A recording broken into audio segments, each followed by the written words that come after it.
Now I pass the floor to Suranjali Tandon for comments. There were a lot of interesting insights. I'm sure she's got things to say. Suranjali, are you there? Th- Thanks, Eduardo. Yeah, wonderful. So Suranjali, yeah, I forgot to mention. So she's associate professor at the National Institute of Public Finance and Policy in Delhi, in India, and specializing research focuses on corporate tax avoidance and taxation of illicit financial flows, and especially in relation to developing countries. Suranjali, the floor is yours. Thank you, Eduardo. Thank you, Professor Marian, for your presentation. I enjoyed reading the paper because it was sort of refreshing to get out of the framework that we've all been thinking about. I believe the problem remains the same, but it's an interesting approach to break away from income. Um, a lot of comments were made today from the beginning, and I'm very sorry if I'm repeating some of the things, but I will put it in context and sort of frame what I thought of the paper. So essentially, Professor Marian starts by saying that there are three main issues that we need to deal with when we're looking at the digital space, which is the globalization, fragmentation of functions, and the use of intangibles, which is not per se new. It's happened before, but perhaps has gotten worse with digitalization. And I know he doesn't like that term very much, but so the intensive use of intangibles. Now, as an economist, I sit and think like, what has changed? And to my mind, you have a standard production function where you have capital and labor that was employed, and there were technological advancements that happened over time.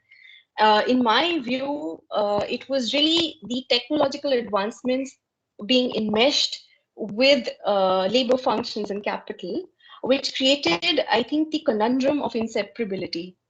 What has happened in digital space is that you cannot bifurcate now the rewards to each of these inputs.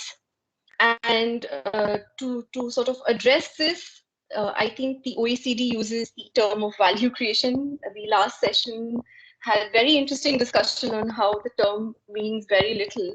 And I'm in absolute agreement that value creation actually was imported from OECD's earlier work on managerial functions and intangibles, and how you could not separate the two. So I look at it that way, that there is the inseparability problem. And I think Professor Marian's paper wants to say that, let's not look at the problem this way to sort of pull apart the incomes and just look at it as rewards to this data, and the government should be able to tax it. Of course, he also talks about the fact that data by itself is not valuable. You need the algos. At this point, I'd like to point out that in my conversations with tech experts, it is believed that algos themselves don't create value. Sometimes it requires data. So there's this circularity when you begin to value, and I think that's where Professor Marian also tries to say that let's stay away from this whole issue of valuation. The points are well taken, but when I read the paper, I understood that he was approaching it from the externality point of view. And whether it's carbon taxes, or if you look at digital tax in your paper setting, the main issue with an externality is pricing it.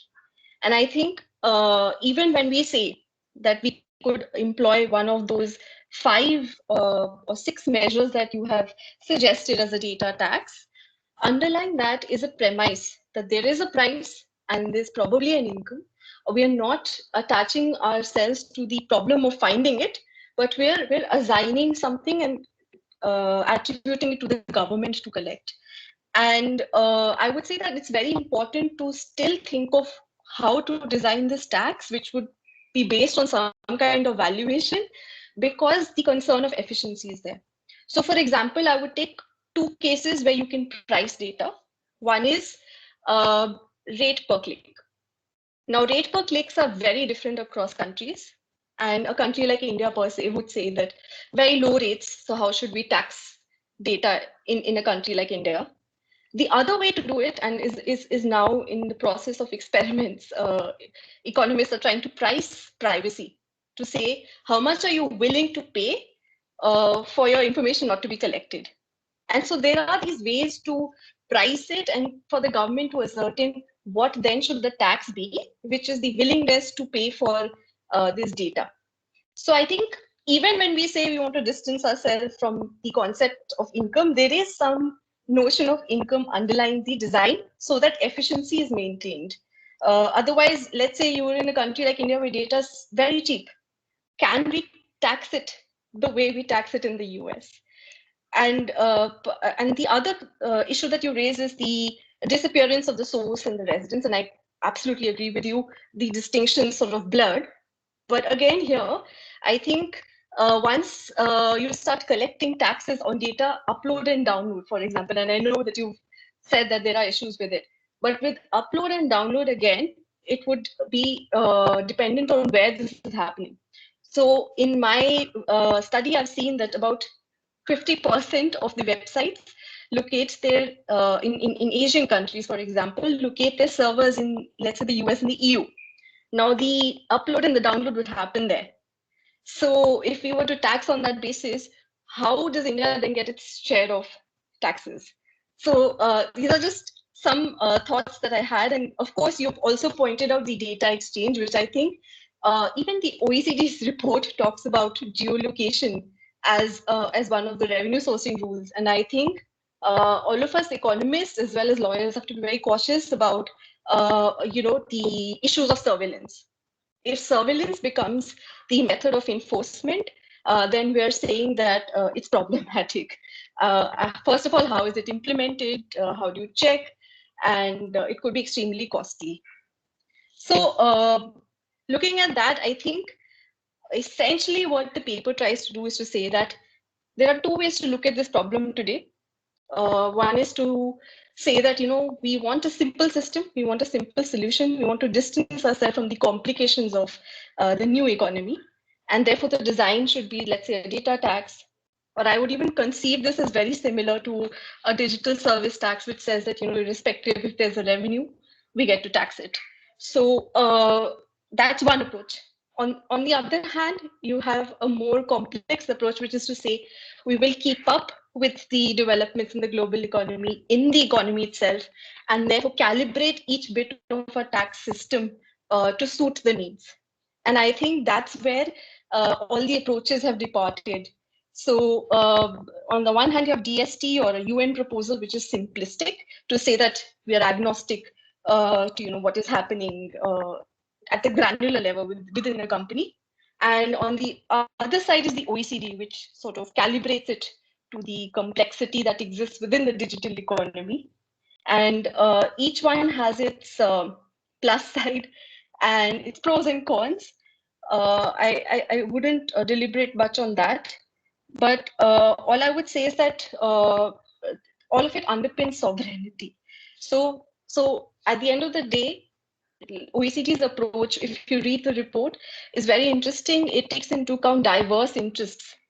And while reading it, I get a sense that, the proposal does not want to step on anyone's sovereignty and wants to give everyone a chance to think of how it must be designed. But in the process has created a system which may or may not be palatable to many developing countries because there is a cost to the gains. So the revenue gains are essentially 1 to 2%. And so therefore the costs have to be counterbalanced with that. So in my view, a simpler solution, which I think may be like a calibrated data tax, as you're suggesting, or maybe a digital service tax or a UN proposal would be probably more pragmatic. I hope my comments were useful. Thank you. Thank you very much. Omri, I would suggest that you maybe give your reaction to all the comments after, so to group them for the time's sake. And now I pass the floor to Pascal Saint-Amand, who should be there with us. I don't think he really needs an introduction. We're very thankful to him for having accepted to participate to our last session and discussion on both Omri Marion's paper and also more broadly the future challenge of the international taxation of digital economy. Yes, I'm here, if you Wonderful. can hear me. Yes, we can see you. Wonderful. Okay, thank you, Eduardo. Good morning, evening, whatever to everybody. Hi, Omri. Listen, first an apology because I'm stuck in an emergency and I will have to leave earlier than planned. So I sincerely regret this, but after my speech, I will have to leave. But I know there are people from my team who will be listening in carefully and will be reporting. What I would like to do is maybe start with a few words on your proposal, Omri, your suggestion that we could tax data, and then in the remaining minutes brief you on where we are and what's likely to happen, even though it would require a crystal ball to really be able to guess what's next. But where do we stand at least? On the taxation of data, as a Frenchman, by definition, I'm supposed to love taxes, and any new idea on something new you could tax should enthuse me, right? The French used to be the world champion on tax. They were just overcome by Denmark in the latest revenue statistics that we issued last week. I hope it was not too big a disappointment for the French Minister of Finance, who was tired every year to defend himself on that. So a new tax on data, why not? Especially as the French, as you know, are very touchy about the taxation of the digital economy and the tech companies, because they suck our data and they, in exchange for a free service, and then they monetize the data in a third country, which means that the country where you could think that there has been some form of value creation through the data which was provided for free ends up monetized somewhere else. And when I say monetized, I refer to cash, to money, to what pays for your standard of living, for whatever you want to buy.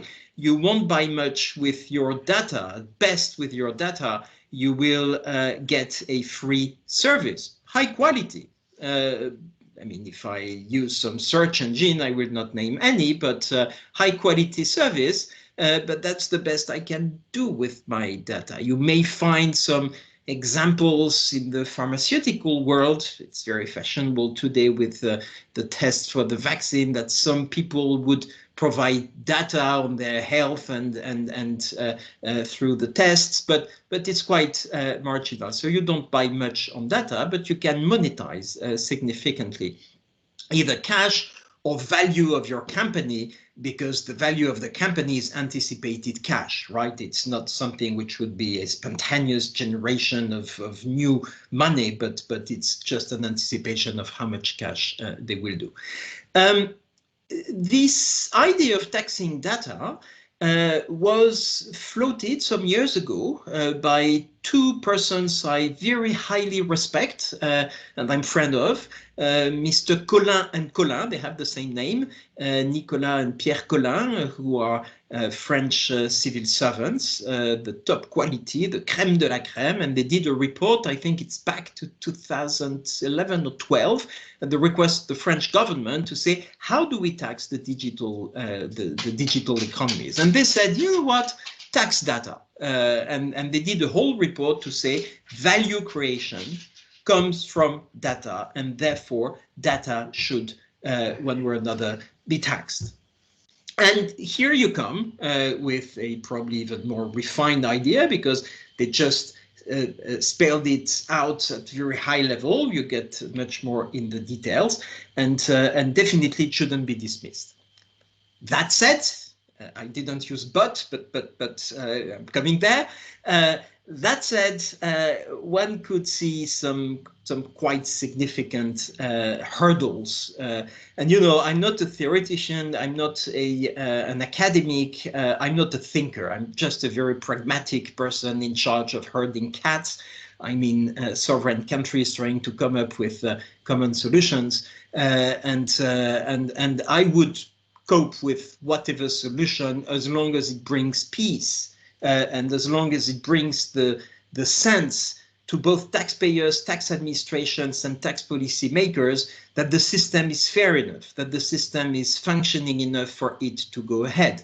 And after all, even if it would not be the first best of the perfect system, as long as it's fair enough and it's not distortive and doesn't hurdle economic, it's not a hurdle to economic growth, I would be fine with that. But taxing data, actually, I'm not sure would bring either fairness or economic efficiency, or just the sense that we've addressed the problem.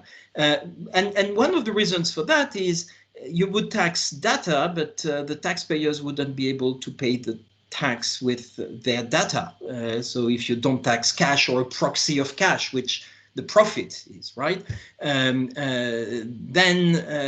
why wouldn't you allow people to tax their data and consider that data has a value in itself for them to pay with their data? I mentioned that because I think in your paper you point out to this possible weakness in the reasoning. But what I would like to say, and I won't be long because I'm sure that others will comment there, is that taxing data would not be the right proxy for taxing the profit or making sure that the just contribution by these companies, because data, you can have, a big mass of data which has no value, and a small amount of data which will be high value. So you would need to discriminate. The TikTok video on cats, there are a number of TikTok videos on cats or people dancing, whatever. A lot of mega gigabits, but little value, right? Why maybe a couple of very light pieces of information on my salary and what I like to spend my money on is much more valuable to target sales on me. And how do you discriminate them? I don't know. The other obvious issue you would face is that you would probably have a very negative impact on startups, on a number of companies which would more heavily rely on data than others, and then you have discriminations which would be difficult to cope with. And I don't mention the measurement of data or how you collect the data on the data, which could be an administrative hurdle so big that the solution would not be implementable. I could go on with a few other objections that you are fully aware of, but I highlighted a few to explain why, in spite of this Collin and Collin report, in spite of Omri's brilliant proposal, governments have not got there. And in the conversation, in the report we did in 2017, 2018, the report we presented to the G20 finance ministers in March 18.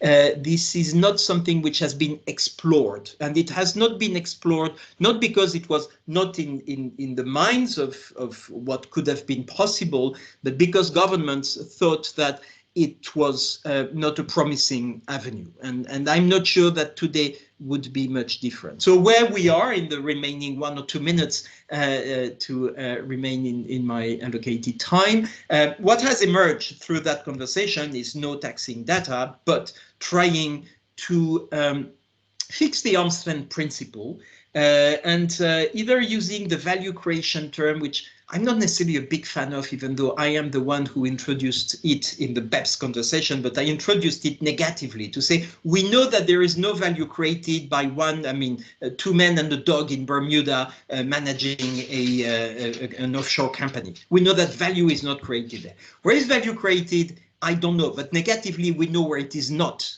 located. And the BEPS project was about shutting down all these places where there is no value creation. We know it, but it didn't say how the value was created or how it was distributed between source and residence countries or destination with the market economies. What has emerged from the conversation since 2018, instead of taxing data, was to say what we need to do is to allow a change of rule, introducing a formula, which we have called amount A of Pillar 1, for the reallocation of part of the rent of the companies which have intangible property, and that's why they have a rent, and they have an interaction, a sustainable interaction with the market.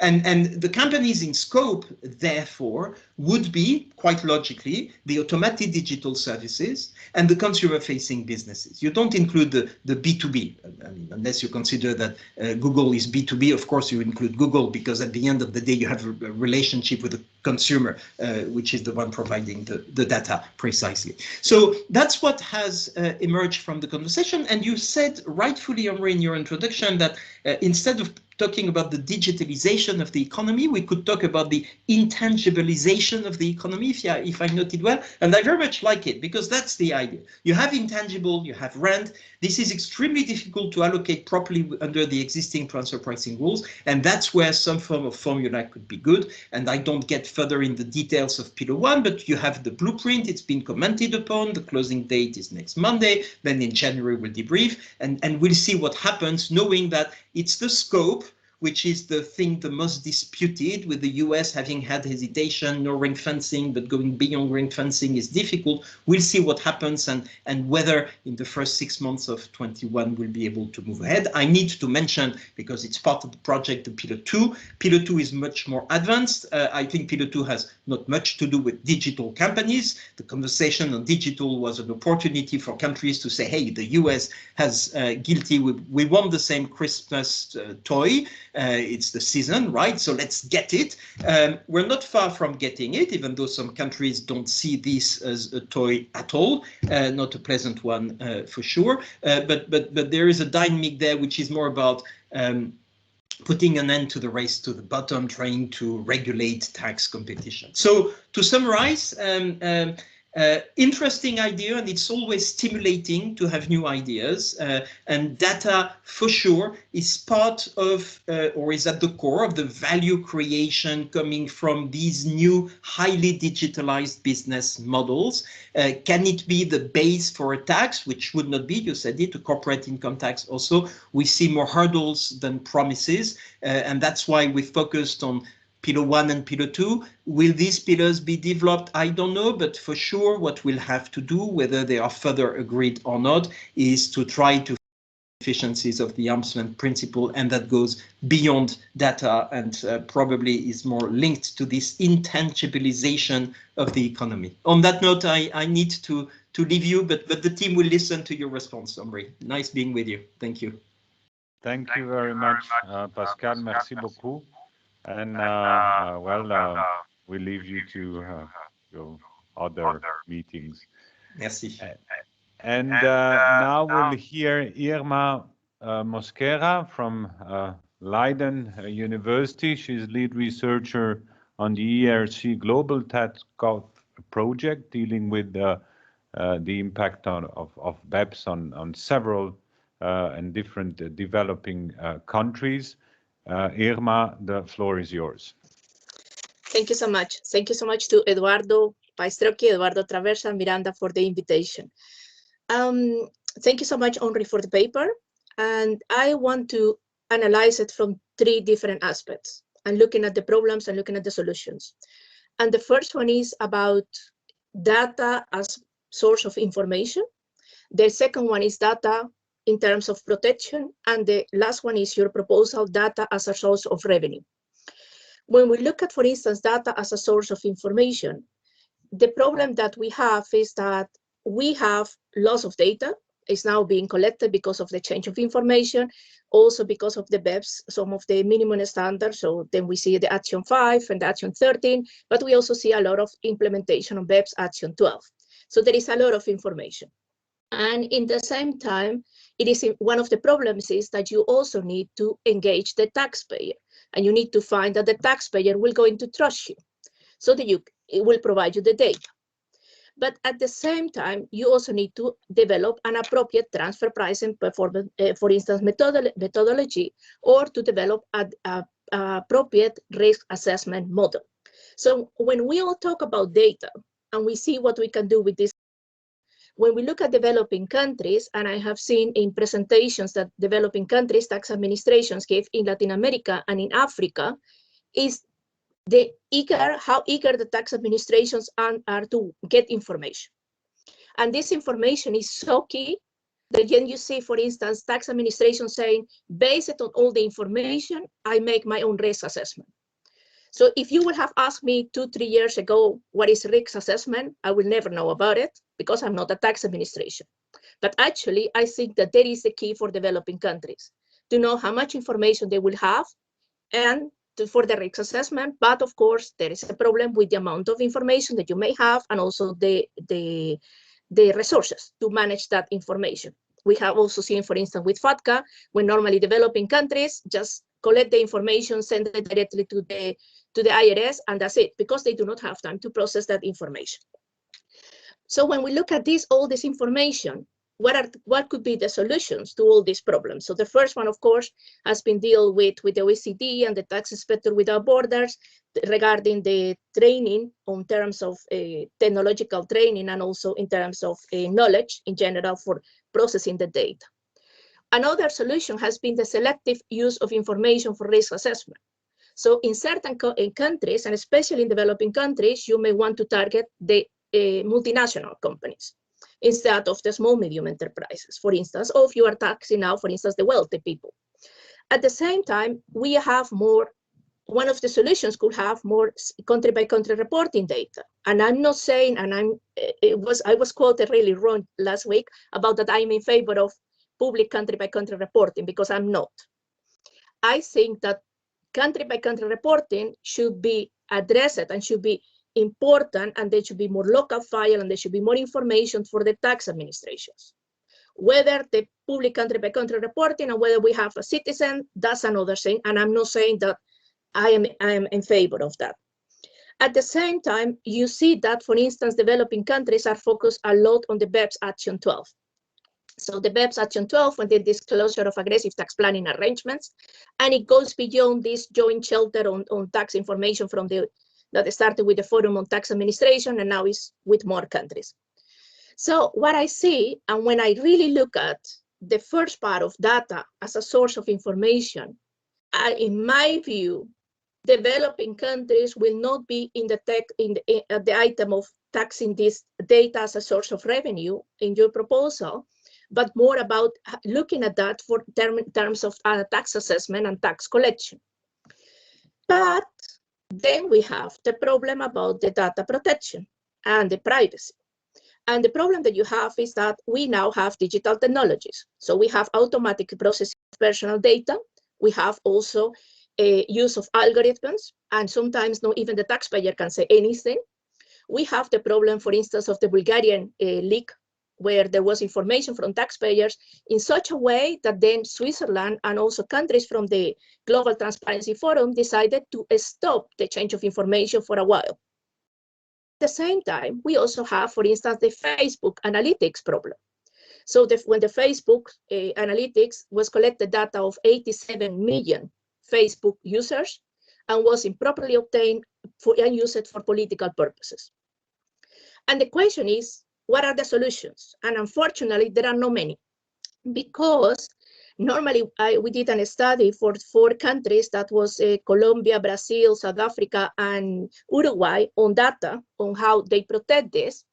And the problem was that they used the 1995 Data Protection Directive, and that is already out of date. So then you have, of course, the new regulation, but it has not been used yet.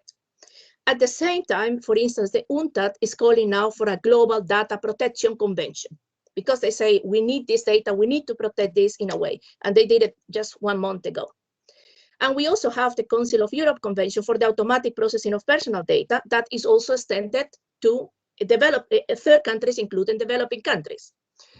And in that case, there is also a protocol that had changed for the to make possible that in case of an algorithm, that then the taxpayer can, in that case, the person can appeal against that algorithm.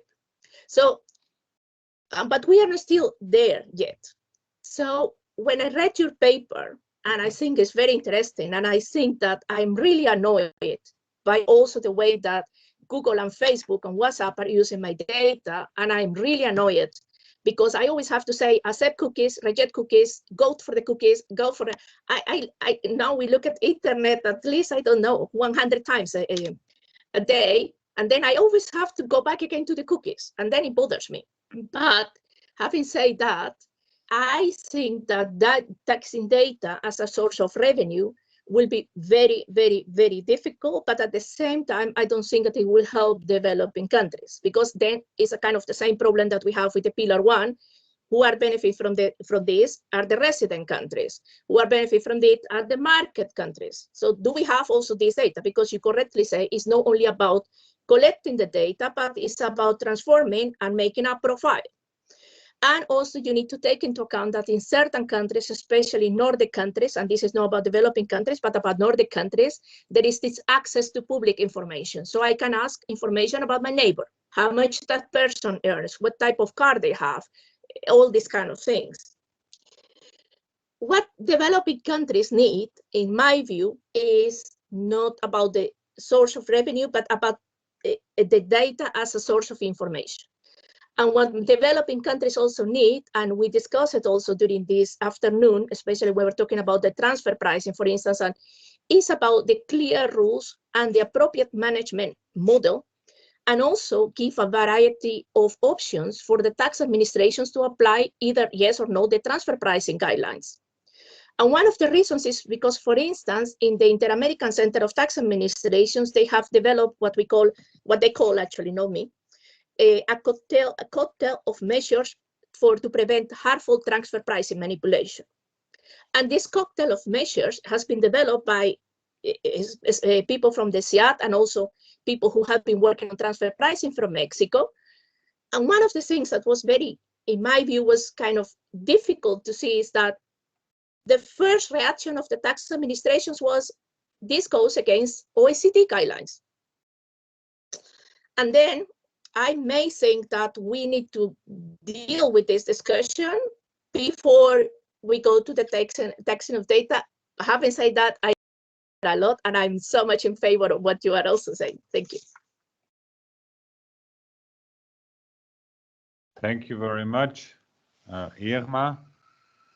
I pass to Michael Leonard from the head of the International Tax Cooperation of the United Nations. It's great to have you. It's a fascinating topic. The report, the French report, Saint-Amand mentioned, it's from Collin and Collin, but their name is not spelled the same way. One is with one L and the other one is with two L's. It's a quite big report of 200 pages in French, full of interesting ideas. Or maybe Marion, so Omri, do you want to react? Yeah, sure, I'm happy. Yeah. So there's a lot here. So yeah, and I'm very, very appreciative of the comments. So let me start with one comment that kind of came through in all three, is about how pragmatic the solution is, and basically that it's not. I agree, it's not a pragmatic solution. One of the benefits of being an academic is that we can think of theoretical things. I don't expect, and I don't even propose anyone to just take my proposal as is and adopt it. This is basically an attempt to think on what is an ideal data tax as a basis for discussion for later for the design of data-based taxes. So I agree with Pascal and I agree with Soranjali that there is no way to adopt it the way it is, but that's for the second paper, I hope, where I'm actually going to start to discuss design. So I acknowledge that I'm punting this issue a bit, but this is, I hope I made it clear, at least in the introduction, that this paper is mostly theoretical rather than actually offering pragmatic solutions. So I mean, there is no argument here, I agree. To the particular comments, so first, Soranjali, I love the way that you frame it as an economist, that this is about inseparability. So I'm just going to adopt it and say that because we cannot do that, we shouldn't, basically. As an economic matter, we can no longer assign specific value to the different functions of, well, value creations. And so maybe it is a good way to theoretically introduce this as a tax on the whole, because we just, as a practical matter, cannot do anything else. So a point well taken. A response to your argument about, or your suggestion that there still need we still need to price basically the data. I actually disagree. As I said, I started with this paper as basically as a kind of a Pigouvian tax paper, which would have required us to price the externalities, of course, and try to come up with the value. But I actually, as I drafted this paper, I actually moved away from this. And when I'm thinking about pricing the actual tax, I actually do not, as a theoretical matter, care about the value of data for real, which means that the pricing or the actual amount is going to be a budgetary consideration. So it's a macro issue, basically. So the same way that we governments come up with, I don't know, individual top marginal tax rates, which are not actually pricing government services in any way, at least not under current theory, right? It's a budgetary consideration. The same, I hope, and I agree that I didn't actually say it in the article, but now I will.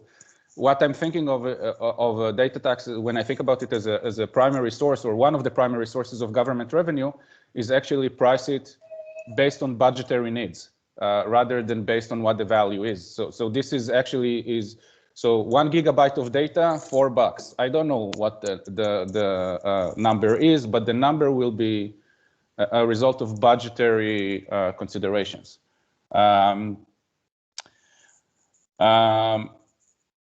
think this is the notes I made to myself. So Pascal's comment. So I already answered about the pragmatic aspect of it, and yes, what can I do? I agree with him. A few things I don't agree with Pascal is one interesting comment that he said is that because not all data is valued the same, so we can have big piles of data that are very valuable and big piles of data that are completely valueless, like cat pictures on TikTok or whatever. I don't care, actually, under this proposal. Pascal's critique here is one of the explicit critiques that were made on the B tax in the late 1990s. The different data has different values in monetary terms, but exactly this is what I'm trying to get away from. I don't care about the fact that different piles of data have different monetary values. Actually, they will all be just taxed the same because it is not income tax. It is taxed on the amount of data that you upload or download, basically. This actually brings me to think that there may be actually a good behavioral effect that people will stop using so much useless data, right? Because if it's expensive and you're unable to actually monetize it in any way, then I don't care. Which brings me to the next issue that Pascal mentioned about the monetization. And he rightly pointed to the fact that where we monetize data is where the value is measured and where we tax it. But this is true under income tax, which requires in almost all countries in the world, or all countries in the world, something that is known as realization, right? We tax when income, in most cases, when income is realized. But again, this is a concept of income tax. I don't care about the monetization of data because I'm not trying to tax the value of data. I'm just trying to tax the data. So I'm moving away from to the place where the value needs to be monetized. A point well taken from Pascal is the effect on startups and small taxpayers, because the way that you read my articles, every time you send the text, basically, so I'm sending you a text. I'm now, when I interact with you, I upload and download data all the time. These are all taxable transactions under my proposals. So spending a few hours in front of the computer now will cost you money. You'll have to pay the government.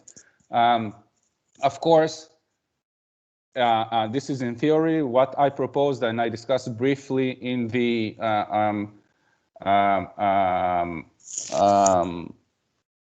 paper, is either an exemption or an exponential marginal rate on data, basically. So unless you use tremendous amount of data, you're basically not going to be taxed. So and I think that an exponential function will actually of marginal rates. So basically maybe exponential by a log. So something that will look like this will basically mean that they're not going to be taxed on data on their upload or download, or very small amounts, and the big users of data that actually use data for analysis and to create value are going to be taxed. And finally, again, he said, Pascal said that governments did discuss it, which is true, and never reach it. I don't think that the discussions that we have had today, the serious discussion, have been under the economic reality that we live in now. I mean, over the past, even just 2 or 3 years, the development of the ability of machine learning and basically black box machines. We don't analyze data. I mean, Google, there aren't people that sit there and analyze data. Of course, they have statisticians, but they don't actually analyze the data. They teach machines to analyze the data. We don't actually control the analysis very much anymore. So I think we really are, and in that sense, the only function that Googles and alike are using is just to collect as much data as possible and to teach their machines then. So I don't think that we're exactly in the same economy that we were, and I also disagree that this is technically impossible. I think it's technically very possible to actually measure the amounts of upload and download of data. And another analogy, I gave the analogy earlier about your phone service provider. Just think about the fact that I don't want government to do it, so a disclaimer here, but governments theoretically can shut down internet flow, or most internet flow, into a geographic territory. At the end of the day, all internet flows on some form of physical or close to physical infrastructure, which is found in a place. Which reminds me, by the way, again to Sranjali, I don't care where the servers are. I care where the people that their information is sent is and where the recipient. So this is basically based on IP addresses or physical addresses of machines that send and receive the data. So actually the original paper was about transmission and download of data and accumulation. I actually got rid of the accumulation of data because accumulation basically means where the server is. I don't very much care because I don't think that this is really meaningful to the design or to the theory. Finally, Irma, a few things. Let me start with the more concrete points about data processing and the ability to actually exchange data. I think, and I didn't make it clear in my paper, and I should, given your comments, to clearly differentiate between data and information.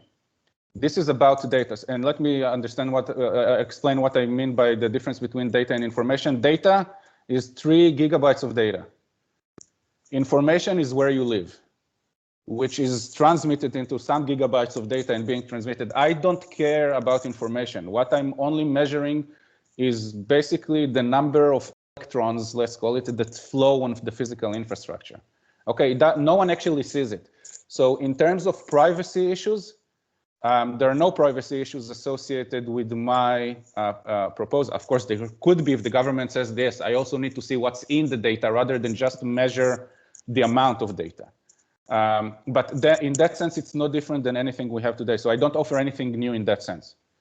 In terms of this also alleviates the problem that you mentioned for tax administration in developing countries, that they're actually unable to process this data. They don't need to. So it's not about processing data. It's just about the amount of data. And finally, whether it will help or not developing countries in terms of raising more revenue. So I'm conflicted here, I must admit, myself. So first of all, I think it will, the benefits for developing countries that as long as there being data collected there, so as long as Google or Amazon or any other tech giant, or not any tech giant, any internet seller operates and collects data and transmit data into a developing country, that's all they need to collect the tax. They just need to see the data coming in and out in terms of amount. The downside, and this is something that I must admit, is that if we look at which countries are going to collect on such kind of data, data tax, are countries where data is being actually collected and used, which are more developed countries that are very well, let's call it, connected to the internet, right? So this is just will be by terms of physical internet infrastructure and use in those countries will get to collect more tax. And developing countries where internet penetration is not as significant and not everyone uses the internet and not everyone have access to the internet, will not get to enjoy the benefit as much. So I agree. I do think, I can imagine that they will still collect more than or not necessarily in terms of more revenue, but it will be easier for tax administrations in developing countries to collect data tax than it is to collect income tax. This is in terms of investment per dollar collected. This is what I think is the benefit. But I agree that the idea is not particularly beneficial to developing countries. So yes. Thank you, Omri. When you were talking, I was thinking that your idea had some similarities with the excise taxes on gas and electricity supplies, for example. And we've got an expert coming also in excise taxation later on, so I'd be curious to hear what he's got to say. But now we turn back to Michael Leonard, hoping that he is reconnected. So please, Michael, show. Hello. You have a beautiful voice. Wonderful. Yes, yes, Wonderful. I've been compared to Mickey Mouse more than once, or still. It's hard. I have a wide connection, so even in the developed world, even with a wide connection. Well, first of all, sorry about that. First of all, thanks for the invitation. In my 10 minutes, I read Omri's paper and I was very interested. That last point about the effect on developing countries, of course, that's a big issue now on every space with the impact of COVID and the need for revenue. But one of the things I did enjoy is the fact of sifting through the history of income taxes and trying to determine what's relevant and what's not, which I think is always a good exercise that sometimes we feel too busy for. So it was good to see some of the good articles by Reuven Aviona and others.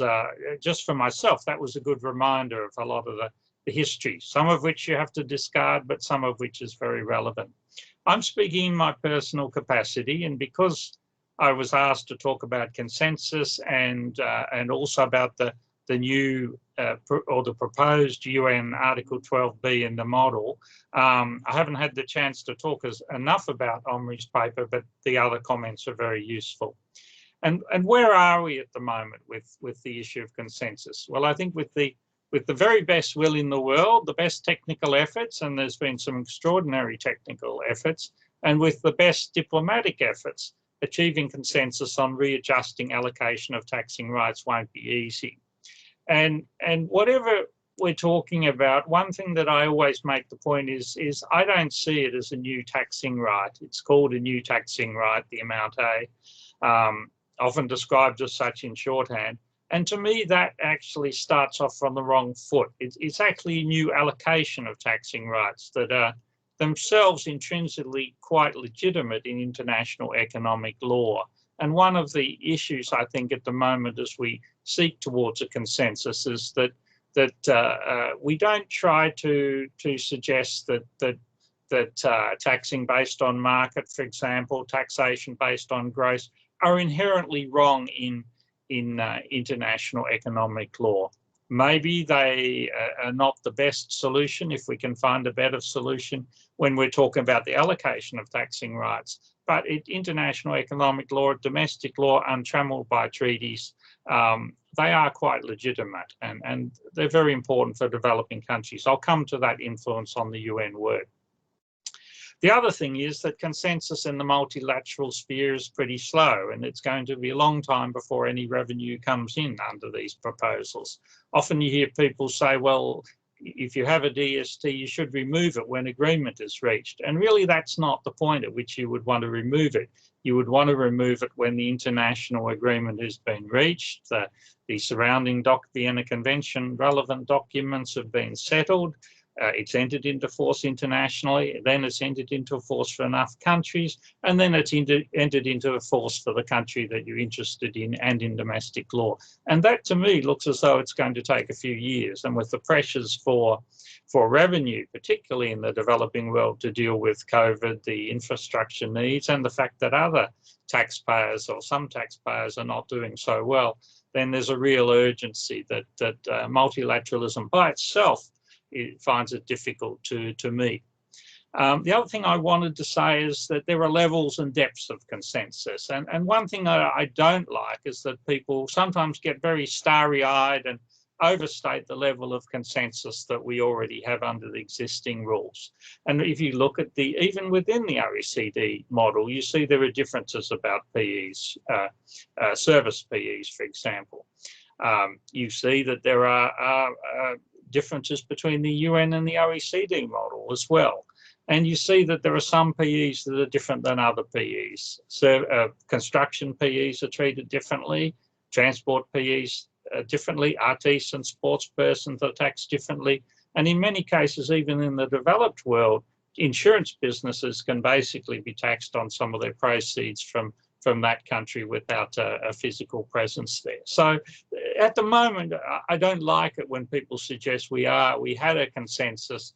Otherwise, if there'd been a consensus, the number of volumes on the PE concept and the number of discussions and the differing court decisions wouldn't be with us. Now, multilateralism is playing a bigger role in tax norm setting than ever. But what I think we should recall is that multilateralism is not just playing the bigger venues. It's not just about a single multilateral tax convention.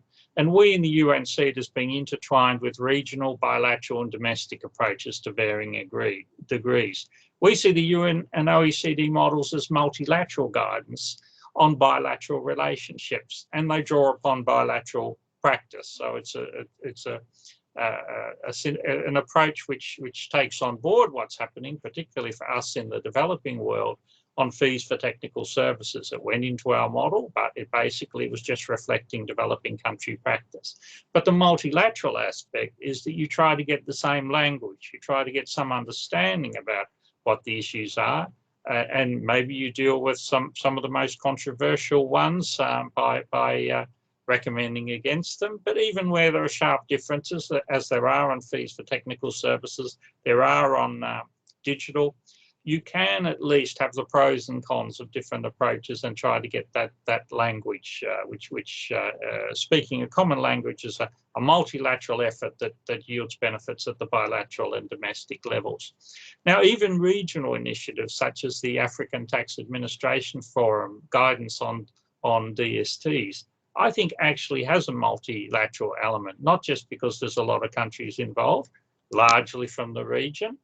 SEAT workers from several regions as another example, but there is a multilateral element in the inputs into that guidance, and also I think it has a broader influence outside Africa. So we don't see it as multilateralism only being about a single big treaty and everything else is chaotic. We see multilateralism can deal with different imperfect situations, so that even if there isn't agreement on a global, a single treaty, single convention, that multilateralism will still smooth the edges of bilateral and domestic taxation. Article 12B is proposed for the UN model. The tax committee has voted for it to be included in the next version of the model. There's still some discussions which begin again next week on the text and the commentary, and particularly the commentary, and particularly the issue of those who don't like this, how do they express their concerns where they might think it's bad for investment, that it might have its own uncertainties and so forth. And what we will do is we'll make sure that goes in, or the committee will, with the assistance of Secretariat, in a balanced way. We did that on arbitration, we did that on fees for technical services. Very interesting, it's developing country led. And it's fair to say that there's a fairly sharp division between people from the developing world and the developed world on Article 12B, and that probably reflects some of the wider differences. The differences which may mean, it's possible they mean that we are not in a position where we have enough common agreement to reach a big bang consensus, in which case we have to seek something multilateral but more targeted, such as improving the bilateral and domestic tax legislation. Article 12B, I won't go into any detail. It's on our site. If you type UN Tax Committee 21st session, you'll find a very good paper from the drafting group, the developing country drafting group, with their text, their commentary, and the responses to some of the issues that have raised, and feel free, if you have comments on 12B, to send it to us, and we can pass that on to the subcommittee for them to consider as the work continues. We may have a workshop next year on some of these issues with invited people, going through some of the issues and whether they've been properly addressed. So basically, it preserves limited source taxation on automated digital services, fairly widely described, but described in both a positive list and a negative list of exclusions. And it allows for source state taxation, which of course is one of the big issues, effectively based on presence in the market. And it allows that on gross, and that is a response to some pushback to the complexity of the proposals under Pillar 1, and also the fact that in the UN traditionally taxation on gross has been seen as something that is fair, because as long as it's at a reasonable level, you are not overtaxing. They suggest maybe 3 or 4% is a good figure, and that will be discussed no doubt in the subcommittee.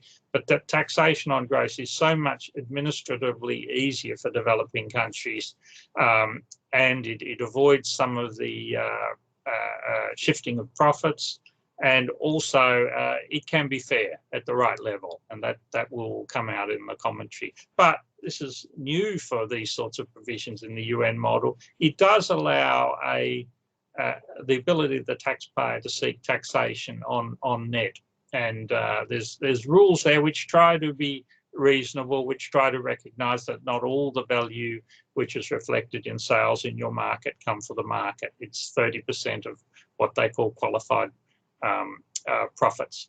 So is basically what 12B will do. And I just wanted to signal what I think is, or mention what I think is some of the main aspects. All these people are operating in their personal capacity, not governmental. It's not a governmental body. In some ways, that can actually be quite advantageous, though, of course, their government experience is relevant to what they do. It's only an option. It will need negotiation and an individual bilateral, and it will need domestic law underpinning. And sometimes people have looked upon this as being contrary to the work that's happening at the inclusive framework level, and I don't see how it is.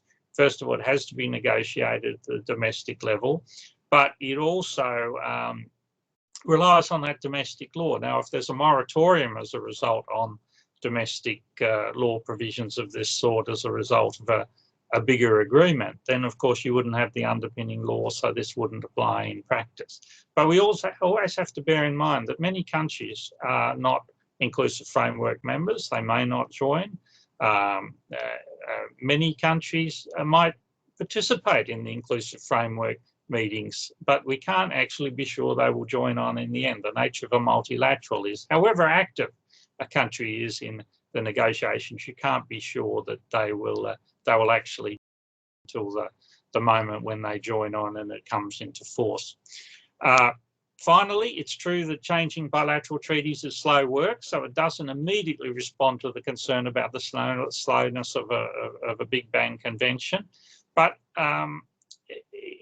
it will still be there if you don't get that broader multilateral consensus.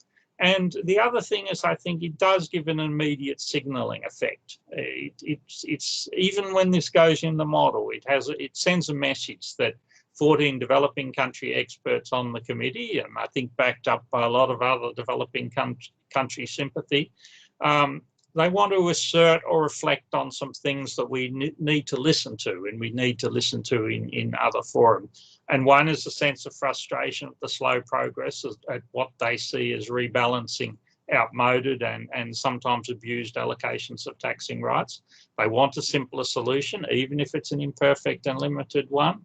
They have a concern at some of the scope limitations in what's currently proposed and the likely revenue impact, that maybe it's not the revenue that they expect. They're also concerned at the packaging of the current work with some form of mandatory dispute settlement. And as I said, it's also an assertion that taxation on gross is not inherently improper at domestic law or internationally, but they also recognise that that there is a benefit where you can in having a tax on net. It's a reaffirmation of the importance of withholding taxes to developing countries. There was a criticism that this wasn't fully reflected in BEPS. And the use of the model is a multilateral way of approaching it where the perceived pros and cons can be accommodated. And those who don't like it will certainly express the view why they don't like it, why they think it might be bad for business, why they think it might be passed on to consumers, and there will be a response. And many of the responses on those issues are the same as the responses on fees for technical services and even some other things such as royalty. So as I say, this is a form of multilateralism that will endure whatever happens with the OECD inclusive framework process. And we wish that well, and we participate in it as an observer. And most of all, we think that what's happening here is consistent with it and it reflects some issues from the developing country side that should be listened to. Thank you. Thank you very much, Michael, for your comments. Well, I now pass the floor to Mick Keane, and then we'll have a general discussion. Well, thanks very much, Eduardo, and I hope you can all hear me okay. Yeah, very well. Very good. No Mickey Mouse or Donald Duck with me. So I'm going to, like Michael, I think I'll focus on the on the general issue of looking for a global consensus and where we are. I'll say a little bit about data issues and the very interesting paper along the way. But I should say too, this is all going to be my personal views and so on and so forth. And it's also going to be the perspective of an economist and maybe picking up some of the bigger picture issues here. And I think when I think about where we are and prospects for immediate consensus, immediate in some sense, I think, of course, Michael and Pascal are better placed to comment on that than me. I think what strikes me about where we are is the kind of incredible degree to which the debate on international tax has opened up over the last couple of years or so, to the extent to which it's now kind of in polite society. You can talk about alternatives to arm's length pricing. You can talk about destination-based taxation, all those kind of things. So I think even if some of the immediate revenue and other implications of proposals around perhaps are not that great, I think intellectually it's really been really something of a major landmark in thinking about these issues. And so I guess my remarks are going to be about where this might eventually end up. Of course, in some ways, opening up the debate makes reaching consensus more difficult. You know, if you're only negotiating over one number, that may be easier than negotiating over a whole set of numbers. But nonetheless, let me try and be a little bit optimistic and recognize perhaps that this may ultimately leave us in a better place than we are now. And I'll make some remarks really corresponding broadly to the kind of the two pillars that we're familiar with. Under the first kind of, allocation nexus digital service tax type heading, I wanted to say a little bit about this idea that now is one that people are allowed to talk about, which is the idea of allocating some of the tax base, some taxing rights to the market country or the destination country. And why do economists tend to like that? Some economists tend to like that. Well, it's really because that roots the tax system in something that we think is relatively immobile, that is final consumers. Now, let me leave aside, I think, a very good issue that Omri raises, among many others, about what do we do when consumers are mobile too. Let me leave that aside for a moment. It's an important issue. But I think the point I want to make is that maybe it sounds a little nerdy one, but I think it's quite important. When we talk about destination-based taxation and these benefits of rooting in immobile consumers, and in that sense, trying to or hoping we can get to a tax base that is less prone to distortions, is more efficient because it's based ultimately in something that doesn't move. There's an important distinction, I think, between destination basing and border adjustment that I think is not fully figured into the debate. That is, destination basing as such does not necessarily achieve the nice efficiency properties I just mentioned. For example, if you imagine a kind of a formula apportionment system where you allocate the profits, maybe just the residual profit, but you allocate profits by the destination of final sale to a third party, there's still an incentive under such a system to make your sales to third parties in low tax jurisdictions and to essentially get a lower tax rate applied to your profits in that respect. So there is a distortion and there is an efficiency, even though it's a destination-based tax. Where destination helps to remove these kind of inefficiencies is when it's combined with border adjustment, where you essentially take exports out of the base and bring imports in. And that's why many of you will remember the debate about the destination-based cash flow tax, I guess 4 years or so ago now, which did have all these nice neutrality properties. But it's important, I think, to understand that, you remember that the DBCFT really has this VAT-like property in terms of the treatment of transactions across borders. And it's really that element that gives rise to the efficiency that was claimed for the destination-based cash flow tax.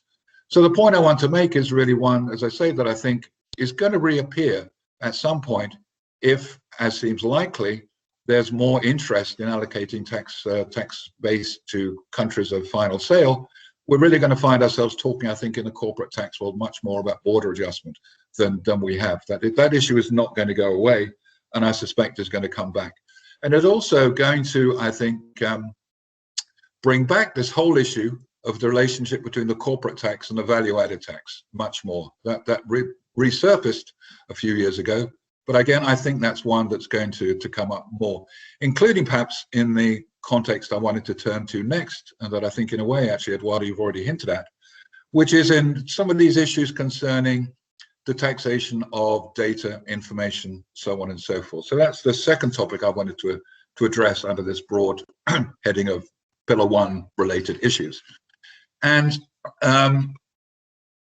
I think in terms of Omri's interesting proposal, I suppose economists would maybe want more of a discussion of issues of production efficiency in this context, the differentiation between taxation of business inputs and taxation of final sales. I think many do.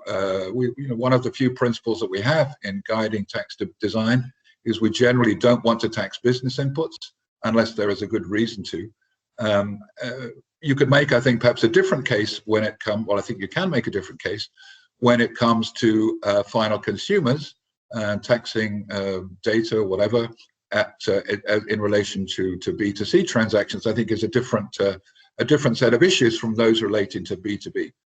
And it does remind me a little bit that the debate, although I know you didn't want to talk about rates, but it reminds one of a little bit of the financial transactions tax debate, where people see a very broad base, think a low rate is not going to be distorting, but of course that's not true because you're taxing business input. So I think actually that is where I think I was touching on the point you were hinting at, Eduardo, that there is, I think, a question is, are we thinking of this? Should we be thinking of this as a consumption tax or as an income tax or a profit tax of some sort? And it seems to be much more natural to think of it as some form of consumption tax, and to think about how we deal with business-to-business transactions in that context.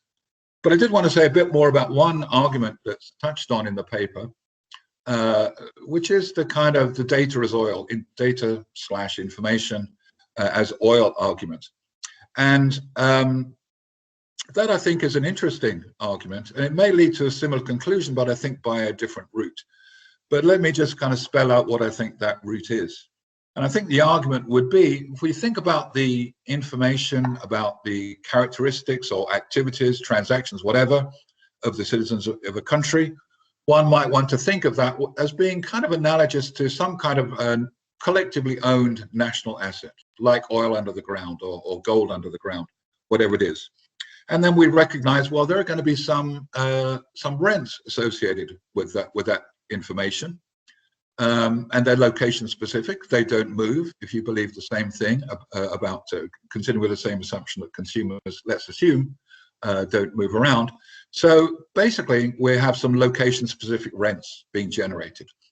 And typically, we think location specific rents, that is, rents that are tied in a reasonable way to a particular location, are something that we want to tax. They're potentially a very efficient source of taxation. They're not mobile, and rents, we know, are inherently quite an attractive base. Of course, there is, people then say, well, the oil under the ground, the information as such isn't really valuable. It's the algorithms and so on that are valuable, to create the value. Well, that's of course also true in the natural resource context. Gold under the ground is pretty useless until it's been cleansed and transformed into a kind of a usable form. So then you would say, okay, there are these location-specific rents we'd like to tax, just as we do in say, the natural resource sector. And in the resource sector, we may have problems in identifying and taxing those rents for various reasons, not unrelated to profit-shifting concerns. So what we often advise countries to do is to have a royalty as well as some kind of rent tax. Some can be either specific, analogous to the current proposal, I think, or it could be ad valorem. But we think about having royalties, and in some sense, I think there's a close analogy. Of course, if you think about the information data context, you say, well, we're not really quite sure we can identify and therefore tax the rents associated with data information. So why don't we, on a similar argument, have some kind of royalty-based tax as a second, or probably actually a third best alternative to rent tax? Now, I think that's in many ways, quite an intriguing argument, which may lead, as I say, to a similar kind of outcome.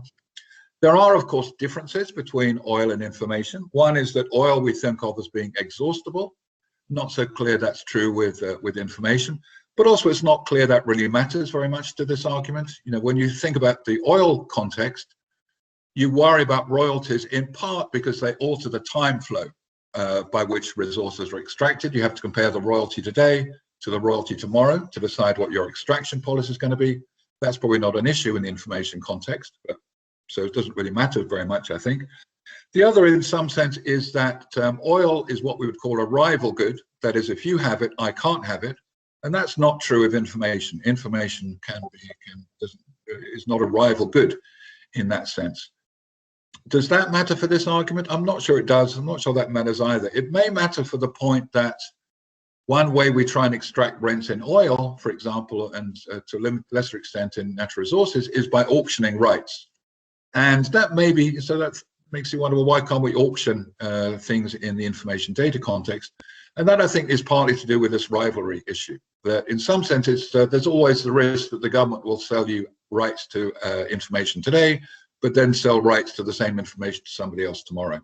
So I don't think those arguments completely undermine this analogy between oil and information.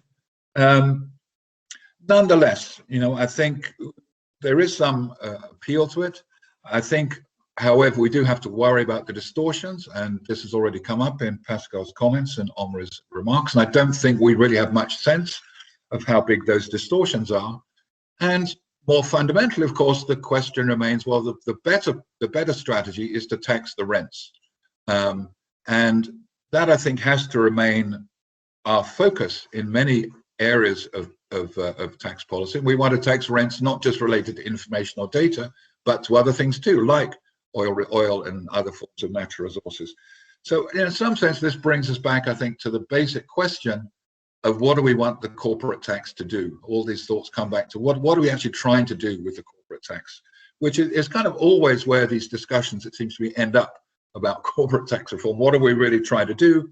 How is it different from what we want to do under consumption taxation? So, and that, I think, leads me to another kind of remark about where we've been, where we are, where we stand in terms of the current debates on international corporate tax reform. And I do think one has clearly had enormous benefits. I think one slight cost is that I don't think we've really focused very much on what we're actually trying to do with the corporate tax, in terms of, are we really trying to tax rents? How do we think we really ought to be treating interest under the corporate tax? All these more fundamental issues, I think, of corporate tax design have received perhaps too little attention in the context of the current debate. Let me move on, if I may, finally to Pillar 2, and just to raise one issue under the minimum tax proposal. And that is the question that I think has, again, not had that much direct attention focused on it, which is, well, what should the minimum rate be? And there, I think, one can make a case for perhaps considerably more ambition in setting the minimum tax rate than tends to be kind of implicit in the square brackets around what the rate might be. And the point I want to make there is that there is a strong and I think quite persuasive theoretical justification for setting a minimum tax really certainly above, and perhaps noticeably above, the lowest rate that you observe out there. And the argument is that if you oblige a country, suppose you have two countries, you have a low tax country and a high tax country. The argument is, and I think it's a fairly persuasive one, that if you oblige the low tax country to raise its tax rate slightly from where it is, then the low tax country is actually going to end up better off, even though you're obliging it to do something it's currently not choosing to do. Why is that? Well, that's because essentially, if you imagine the two countries, they're each choosing the tax rate they want, given the tax rate the other one sets. Now we oblige the low tax country to raise its rate. If we raise it only a little bit, then really the low tax country doesn't care, given the rate that the other country, the high tax country, sets. Why is that? Well, it doesn't care because it's already chosen that rate to be the best it possibly could.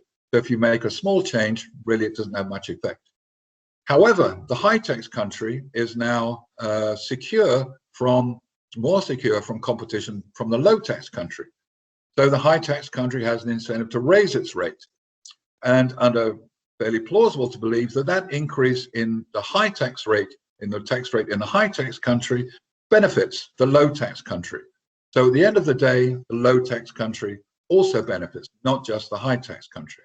Fairly obvious the high tax country benefits. So the question then becomes, how high should the minimum tax rate go?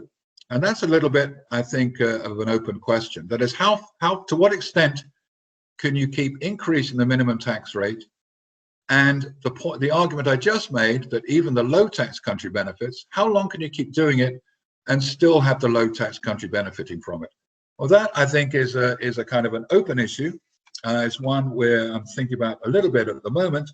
So I hope we'll have some pretty important issues, some fairly clear views on that before. But again, I think it's just something that when we talk about the minimum rate, I think there's a real question about how ambitious we should be in setting that rate. And I think for that, you really have to think quite carefully about all these strategic interactions we see between countries and how they actually play out, what they mean for how the new game will play out when you impose a new minimum. But I see we're probably running out of time a little bit. So again, thanking you for asking me. Eduardo, I'll leave it there. Thank you. Thank you very much for all the points you made, both on the paper and on the recent development. Well, it's an interesting question whether information is actually a rival good or not. And actually, I was thinking about it, and information, we're not talking about data, but information actually loses value quite quickly. When you look at how much a video on YouTube can be valued, well, the first hours it is put online and it has 1 million hits, it has a lot of value. And then, or like databases tend to lose a lot of value because they have to get updated all the time. So the issue of how we value information is really interesting, and the distinction made by Omri between data and information is also, I think, quite relevant in this discussion. Well, now we've got some minutes left for intervention from the floor. If people are willing to ask a question either on the state of a global consensus in international tax or on data taxation. Can I make just one comment regarding yeah, what of Mike course, just of said? course. Okay, so I just want to say that Mike articulated, I think, probably much better than I can, why my hunch is that the royalty or the licensing scheme is the best one of the one that I outlined in the paper. One thing that I do want to address is the issue that unlike oil or other natural resources, data is not exhaustible. This is actually something that I think is the benefit of the proposal, because under what is known as the Moore law, we exponentially improve our ability to process data and transmit data. If data becomes the tax base, then revenue follow, basically. This is what I think one of the benefits, which is a benefit of imposing royalties or licensing on data, as opposed to oil that is finite, and at some point it's just exhausted, and then you lose the revenue source. And actually, this is something that you actually have to account for when you set the level of royalties. As opposed, I think, to data, which, I mean, of course, you can always amend, but revenue increases as data flow increases. So this is just a point I wanted to make, but that's all I wanted to say. And I appreciate the comments. Thank you, Omri. The analogy with the financial transaction tax was also particularly, I think, interesting. And what's the true impact on the taxation on the amount of the flows is something that can be taken into consideration. But for data is more, I think the analogy with oil is even more sound, considering how much it has entered into our lives and how dependent we are on that, which is a big difference with the financial transaction tax. who wants to? Eduardo, you raised your hand. Yes, thank you very much, Eduardo. Thank you very much, Omri, for your presentation and paper. I would like to let you know what I think is the current strategic structure of international taxation. And I would like to know if your idea, I mean, taxing data, may substantially change the rules of the strategic interaction between the key players. That's what I plan to do.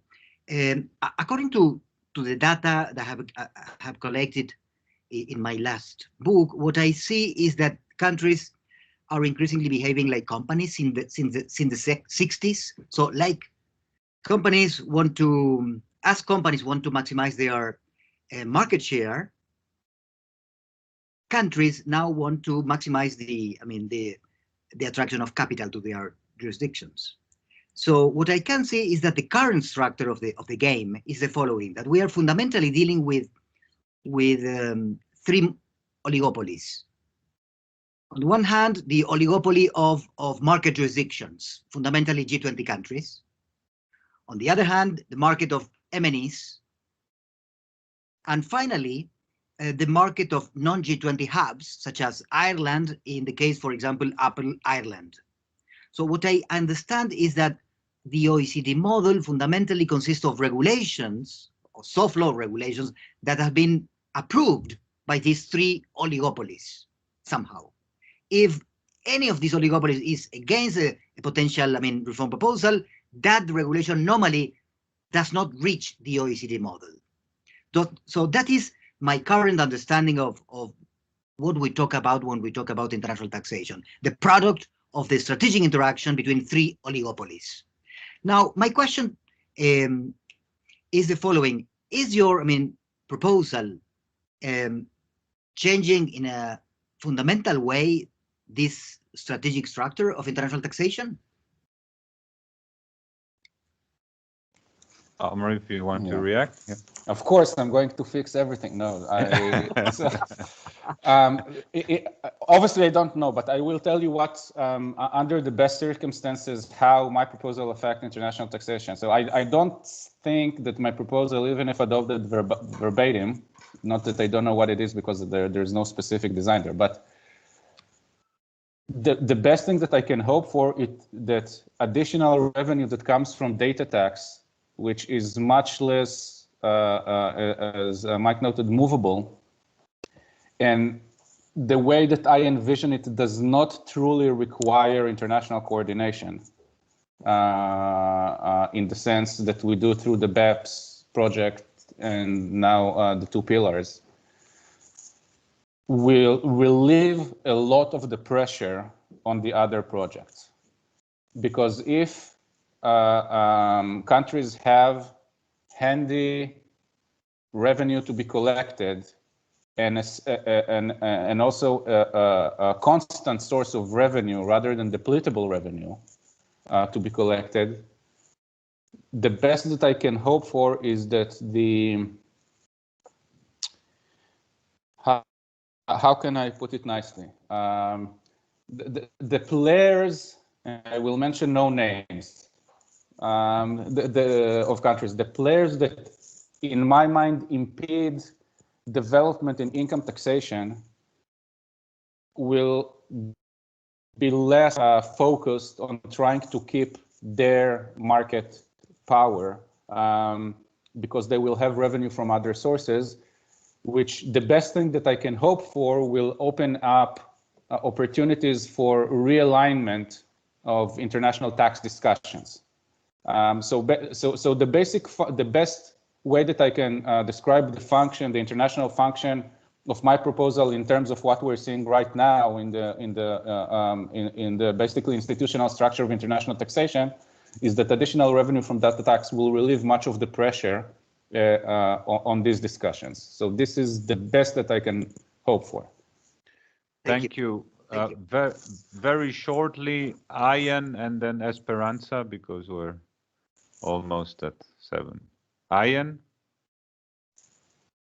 Yeah, just opening up my screen. Yeah, I just wanted to briefly ask Omri, picking up a comment The Economist has made about where you think the incidence of this tax ends up.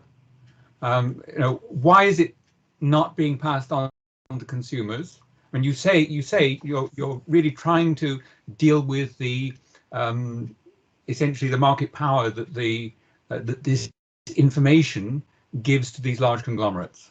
So I'm just not exactly. I mean, I know this is a design issue, but so maybe it comes later. Yeah. But I'm Yeah, just you took my concerned about. answers. Well, I'm concerned about understanding, and I guess related to that, the other side of this is, you know, you talk very persuasively about, you know, this this information taking part of the role of money, which is a very interesting idea and picks up some ideas of people like David Graeber in a completely different setting, but similarly. Why is this, if it's not on consumption, why is it not on a tax on profits? So why is it not an income tax by the back door? Now, how is it really a tax on something new, is what I'm trying to understand. So, I mean, it is tax on something new. So let me try to start with the second question. It is tax on something new in the sense that it does not require us to actually measure profits in monetary terms. If the result is that it does actually measure, or at least this is a good proxy for measuring income or profits in monetary terms, fine. It's not something that I object to, but this is not what I'm trying to do. I'm not trying.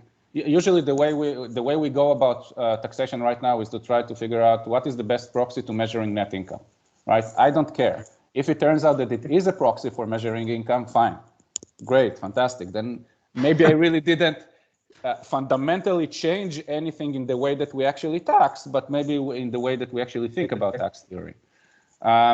Regarding the incidence, one of the reasons that I believe I prefer royalties or licensing is because this is much harder for, I think, the collectors to easily pass the incidence to consumers, because even them, the collectors cannot truly measure the value at the time that they collect.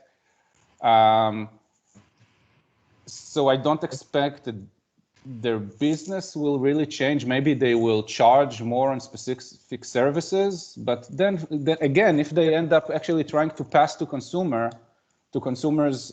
tax in way of actually charging money for services, that I am also not terribly bothered by it, because then this will introduce through the back door income tax or other, well, basically income tax, because then we will have monetary value measurement on privacy, but we don't ask government to do that.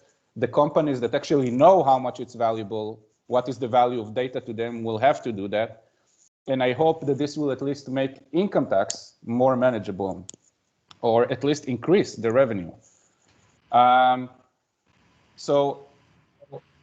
this is part of the reason why the paper does not call to the abolition of income tax, right? I still like income taxes. I just think that this supplemental instrument, at the minimum, can reinforce income taxes depending on how tech giants or data collectors, let's call it, react to it.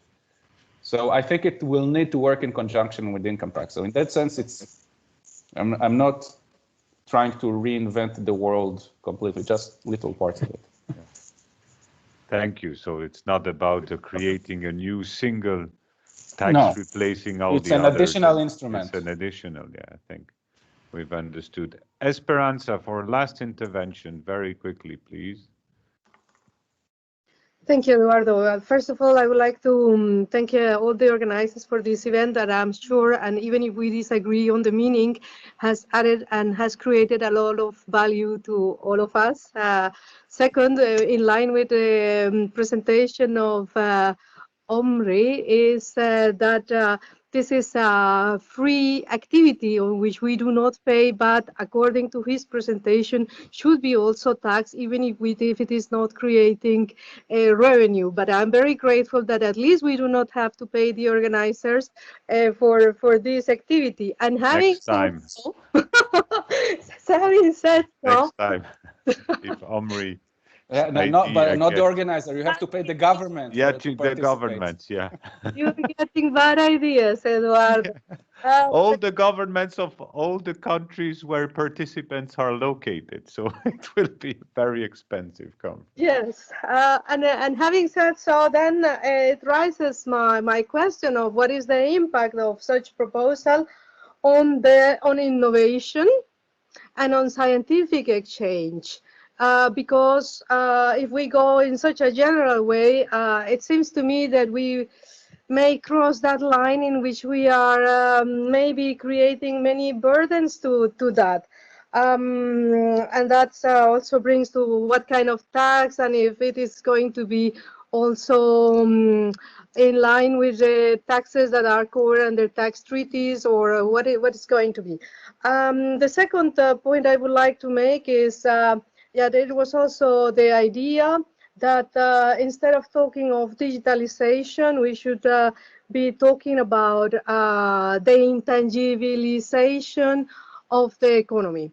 And there is one big risk that I already highlighted on my book on royalties, and is that there are a lot of distortions in the interpretation of what royalty is. There are different approaches to intangibles from many perspectives: tax perspective, accountancy perspectives, whatever perspectives, tax treaties. But for me, the point that I want to make now on the role of intangibles in the creation of income, and also the approaches that you have from, at least from the developing world, is that we take a very big risk in which, at least for the developing world, sometimes things which are clearly not an intangible are treated as intangibles. And it ends up hitting, of course, normally not the source country, but the residence country, because the approach of the developing world in majority of the cases is very much aligned to the UN model.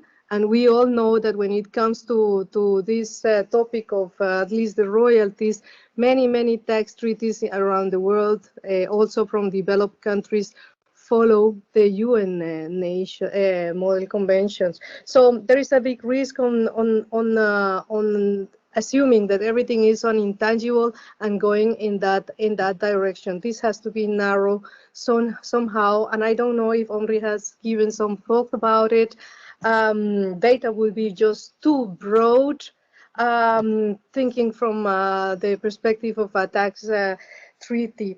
And this brings me to the last point, and is how it's going to be the allocation. And Omri also mentioned that it somehow remind me of Mr. Cameron thesis on the origin of